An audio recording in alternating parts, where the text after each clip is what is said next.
दोस्तों, अब आपका बच्चा 9 महीने का हो गया है। 9 महीने में जो सबसे ज़रूरी बात होती है वो है कि बच्चा ठीक से खड़ा होता है कि नहीं। और खड़े होने का मतलब है कि वो सहारे के साथ या सहारे के बिना दोनों में ही से कुछ भी अगर करता है तो that is good enough for us. लेकिन इसके अलावा और कौन-कौन से माइलस्टोन्स हैं जो कि बच्चे को यहाँ पे पहुँच जाने चाहिए।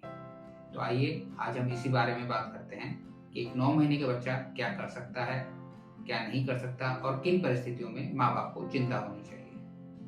आपके YouTube channel joyful parenting with doctor Timir में आप सभी यंग पेरेंट्स का स्वागत है।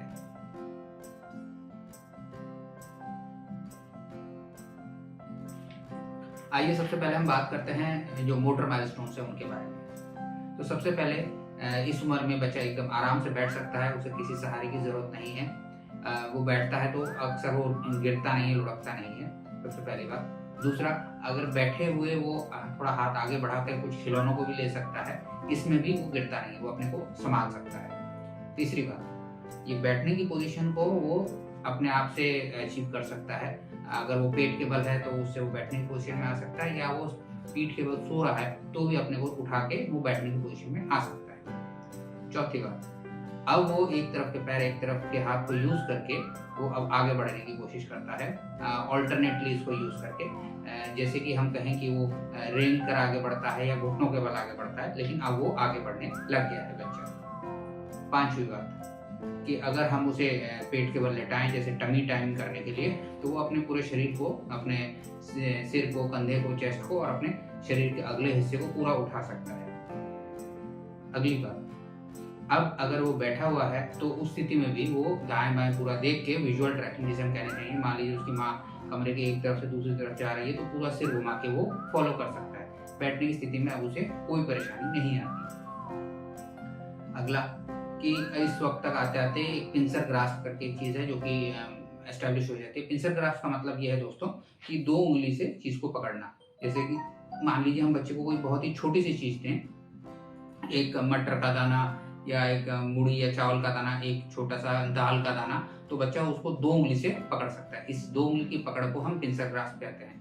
ये 9 महीने की उम्र तक आते आते बच्चे में अच्छे से आ जाती है। और आखिर में दोस्तों, अब बच्चा जो है कुछ कुछ नकल करने लग गया है, तो वो खेल में भी दूसरों की नकल करने लग जाता है, जिसे हम कहते हैं इमिटेशन या मिमिक्री भी यहाँ तक शुरू हो जाती है। तो दोस्तों ये थे मोटर माइलस्टोन्स।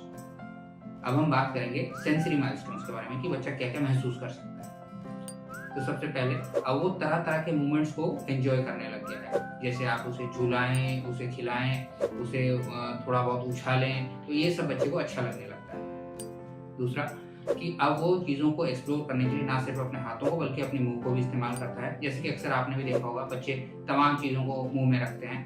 हम सोचते हैं गंदगी कर रहे हैं, लेकिन उनका वो तरीका है एक चीज़ को एक्सप्लोर करने का, कि उस चीज़ की बनावट को महसूस करने का। तीसरा, इस स्टेज तक आते आते अगर हम बच्चे को कुछ एक मोटे पन्नों वाली किताबें जैसे कार्ड बुक्स आते हैं, तो वो उनको बड़ी सफाई से तो नहीं पलट सकते, लेकिन 3-4 पन्नों को एक साथ अक्सर पलट लेते हैं। चौथा कि अब वो ये एक्सपेरिमेंट करने लगते हैं कि किसी चीज को उठाने के लिए कितनी ताकत चाहिए। अगर चीज भारी है तो कितनी ताकत चाहिए, हल्की है तो कितनी ताकत चाहिए, ये अब वो अंदाजा करने लगते हैं, क्योंकि उनका अपने शरीर पर कंट्रोल बढ़ता जा रहा है। नजर उनकी अब बेहतर होने लग जाती है। अब वो फोकस कर पाते हैं दूर की चीजों पर भी और पास की चीजों पर भी। ये सब उनका जैसे एक आईज का जो है मतलब देखने की शक्ति उनकी बढ़ती चली जाती है। अब वो तमाम चीज़ों को जब इन्वेस्टिगेट करते हैं तो उसके सरफेस को, उसके शेप को, उसके टेक्सचर को, उसकी हार्डनेस को, ये सब फील करने के लिए हाथों को और इस मुंह का भी इस्तेमाल करते हैं। लेकिन वो बेसिकली अपने सराउंडिंग्स में चारों तरफ अपनी चीज़ों को एक्सप्लोर करने लग जाते हैं।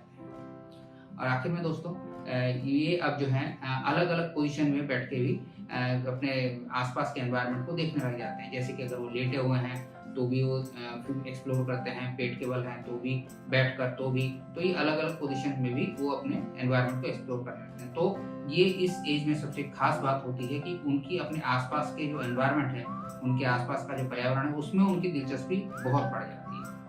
अब करते हैं हम कम्युनिकेशन माइलस्टोन्स के बारे में कि यहाँ तक आते आते बच्चा अपनी फीलिंग्स को कैसे एक्सप्रेस कर सकता है।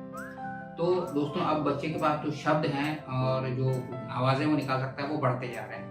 तो अब तरह तरह के शब्द तो नहीं कहना चाहिए, लेकिन आवाज़ें वो करने लगता है अपनी ज़रूरतों को बताने के लिए, अपनी खुशी जाहिर करने के लिए, अपना गुस्सा जाहिर करने के लिए। इस सब के लिए अलग अलग किस्म की आवाज़ें वो इस्तेमाल करने लगता है। दूसरा कि जो रोज़मर्रा की चीज़ें हैं उनके वो नाम पहचानने लगता है, और रोज़मर्रा की चीज़ें या रोज़मर्रा में मिलने वाले लोग उन सबको उनके नाम से पहचानने लगता है।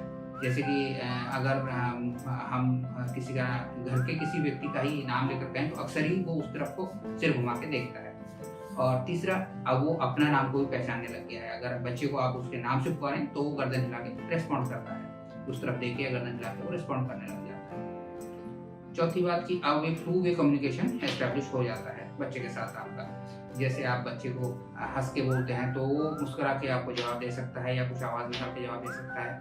ऐसे ही अगर आप गुस्सा करते हैं तो हो सकता है उसे बात पसंद ना आए और वो अपने उस हिसाब से अपने जो फीलिंग्स है उसको अभिव्यक्त करें।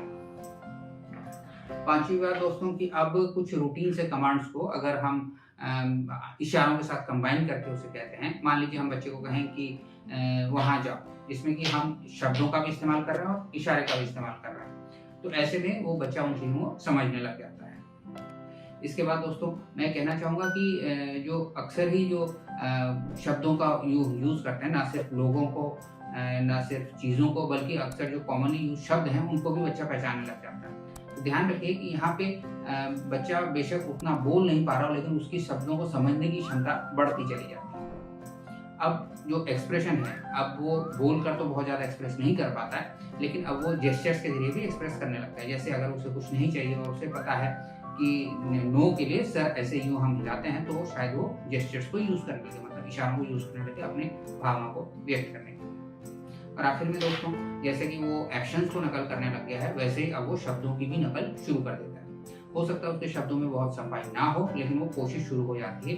यहाँ पे कि माँ बाप जो शब्द यूज करते हैं, अक्सर ही बच्चा उन्हीं शब्दों में से जो कॉमनली यूज्ड वर्ड्स हैं उनको नकल करने लगता है। आखिरी जो माइलस्टोन बच्चे को अचीव करना था दोस्तों, वो है कि फीडिंग माइलस्टोन्स की हम बात करते हैं। तो फीडिंग माइलस्टोन्स में अगर हम बच्चे को 9 महीने के बच्चे को एक हाई चेयर में बैठाएं तो आराम से दोनों हाथों से बॉटल को पकड़ के उसको दूध या उसका जो भी उसके अंदर है उसको वो पी सकता है। अब वो खाने में भी थोड़ी गाढ़ी चीज़ें भी अब पसंद करने लग गया। जैसे अब आपको उसको खिलाने के लिए बहुत पतला करने की जरूरत नहीं, अगर आप थोड़ा गाढ़ा भी रखते हैं तो भी उसको आराम से खा सकता है, या आप थोड़ा दानेदार रखें तो भी उसे आराम से खा सकता है। हाथ से मसल के खाना भी आप खिला सकते हैं एक 9 महीने के जिस बच्चे को 9 महीने पूरे हो चुके हैं उसको। अब उसके थोड़े थोड़े दांत आने लग गए हैं, उसके मसूड़ों में थोड़ी सी उसको एक खारिश के जैसी फीलिंग होती है, तो ऐसे में बच्चे को अगर टीथर दिए जाते हैं तो उसको भी वो एंजॉय करता है। अब खाना खाने के बाद उसे ज़्यादा देर तक एक सेटाइटी रहती है, उसे इतनी जल्दी भूख नहीं लगती, एक बार में थोड़ा ज़्यादा खा लेता है और ज़्यादा देर तक वो संतुष्ट भी रहता है। इसके साथ ही दोस्तों वो अपने आसपास की चीज़ों को, जैसे कि मैंने बताया कि वो देखने लगता है, ऐसे में वो ये भी आइडेंटिफाई कर पाता है कि कौन सी चीज़ खाने की है नहीं है। अगर कुछ उसे खाने की चीज़ मिलती है तो हो सकता है उसे खाने की कोशिश करे। अब ना सिर्फ खाने की चीज़ों जो चबाने के लिए, बल्कि जो चीज़ की गंध या उसके टेस्ट से भी अब वो अच्छे से रिएक्शन देने लगता है। शायद पहले उसके उतने रिएक्शंस नहीं होते होंगे जितने कि अब होने लगे। तो अब दोस्तों हम बात करते हैं कि किन परिस्थितियों में माँ बाप को चिंता होनी चाहिए कि शायद बच्चे में कुछ परेशानी है। तो सबसे पहले अगर हम मोटर माइलस्टोन्स की बात करें तो इस उम्र पे आते आते दोनों हाथों का बराबर इस्तेमाल होना चाहिए। अगर माँ बाप को लगता है कि वो किसी एक हाथ का ज़्यादा इस्तेमाल कर रहा है तो ये चिंता की बात है। अभी हम ये नहीं कह सकते कि बच्चे आगे होकर राइट हैंडेड या लेफ्ट हैंडेड बनेगा, मतलब दाएं हाथ का ही ज़्यादा इस्तेमाल करेगा, बाएं का करेगा। अगर आपको ऐसा लगता है कि आपका बच्चा जो है एक हाथ का ज़्यादा इस्तेमाल कर रहा है, दूसरे का नहीं कर रहा है उस हद तक, तो ये परेशानी की बात है।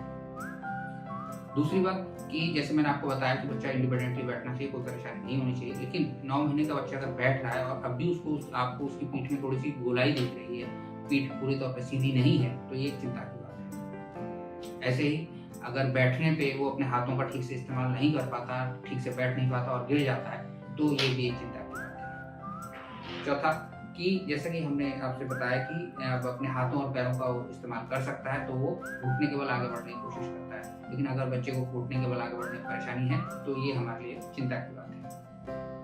पांचवा कि जैसे मैंने आपको कहा कि बच्चा जो है राइट या लेफ्ट हैंड डोमिनेंट नहीं होता, तो अगर आप ये देखते हैं कि बच्चा शरीर के सिर्फ एक हिस्से का इस्तेमाल कर रहा है, यानी कि मान लीजिए सिर्फ दायां हाथ और दाएं पैर का इस्तेमाल कर रहा है, दूसरे हिस्से का इस्तेमाल नहीं कर रहा उस हद तक, तो ये डेफिनेटली बहुत बड़ी चिंता की बातें हैं। ऐसे ही दोस्तों, अगर हम बच्चे को खड़ा करते हैं लेकिन वो अपने पैरों पर अपना वजन पूरा नहीं ले पा रहा है, अभी वो पैर अपने पूरे सीधे नहीं कर पा रहा है, तो ये अच्छी बात नहीं है। और ये जो हम दोनों हाथों के बराबर इस्तेमाल की बात करते रहे हैं बार बार, तो इसी में ही पिछली बार भी आपने देखा होगा कि बच्चा खिलौनों को एक हाथ से दूसरे हाथ में ट्रांसफर करना चाहिए, लेकिन अगर बच्चा ऐसा नहीं कर पाता, एक 9 महीने जिस बच्चे को पूरे हो चुके हैं वो अगर नहीं कर पाता, तो ये सब हमारे लिए, ये सब जो चीज़ें हैं, ये सब हमारे लिए चिंता की बातें हैं। अब हम बात करते हैं दोस्तों सेंसरी जो रेड साइंस हैं उसके बारे में, रेड फ्लैग साइंस हैं उसके बारे में। तो मेन जो इस एज में होता है वो है कि खेलने में रुचि हो जाती है बच्चे की, जो जो कि मैंने आपको जिक्र किया कि उसका अपना एनवायरनमेंट को एक्सप्लोर करना, यही इस एज में सबसे एक मेजर जो चेंज होता है बच्चे में, वो ये होता है। तो अगर बच्चा अलग अलग सरफेसेस या अलग अलग टेक्सचर्स के खिलौनों से खेलना पसंद नहीं करता है, या हम कहें कि जो म्यूजिकल खिलौने हैं उनसे उसको कोई दिलचस्पी नहीं है, बहुत रंग बिरंगे खिलौने हैं उसमें भी उसकी कोई दिलचस्पी नहीं है, वो घूम घूम के अपने एनवायरनमेंट को एक्सप्लोर करने की कोशिश नहीं कर रहा है, जहाँ है वहीं पर ही रह रहा है। अगर हम उसे झुलाते हैं या उसे थोड़ा बहुत उछालते हैं और लेकिन उसको उसमें कोई खुशी नहीं है, उसको वो अच्छा नहीं लग रहा है, और अगर वो रोज़मर्रा की आवाज़ों से भी घबरा रहा है, तो ये सारी बातें जो हैं ये अच्छी बातें नहीं हैं। इन सभी बातों को अगर किसी भी बच्चे में इनमें से कुछ हैं तो उनको थोड़ा डॉक्टरी सलाह ज़रूर लेना चाहिए। और जहाँ तक रही बात दोस्तों कम्युनिकेशन माइलस्टोन्स की, यानी अपनी फीलिंग्स को एक्सप्रेस करने की, तो ये भी यहाँ पे जैसे कि हमने कहा कि बच्चे के जो है वर्बल और नॉन वर्बल दोनों डेवलप कर रहे हैं, तो लेकिन अगर बच्चा कोई इंटरेस्टेड ही नहीं है किसी के साथ इंटरेक्ट करने में, उसकी कोई दिलचस्पी नहीं है, ऐसे ही अगर वो आपसे बात कर रहा है या आप उससे बात कर रहे हैं लेकिन वो आई कांटेक्ट नहीं मेंटेन कर रहा, तो ये बहुत बड़ी चिंता की बात होती है। आवाज़ को अगर वो रेस्पॉन्ड नहीं कर रहा है अच्छे से, अपने मुंह से कुछ भी ज़्यादा आवाज़ नहीं निकाल रहा है सिर्फ रोने के अलावा, या अगर हम उसकी आवाज़ उसका नाम बुलाते हैं लेकिन उसे कोई फ़र्क नहीं पड़ता, तो ये सारी बातें दोस्तों ये अच्छी चीज़ नहीं है। ये सब में बच्चे में हो सकता है उसे, जिससे बच्चे को कुछ मदद की ज़रूरत हो।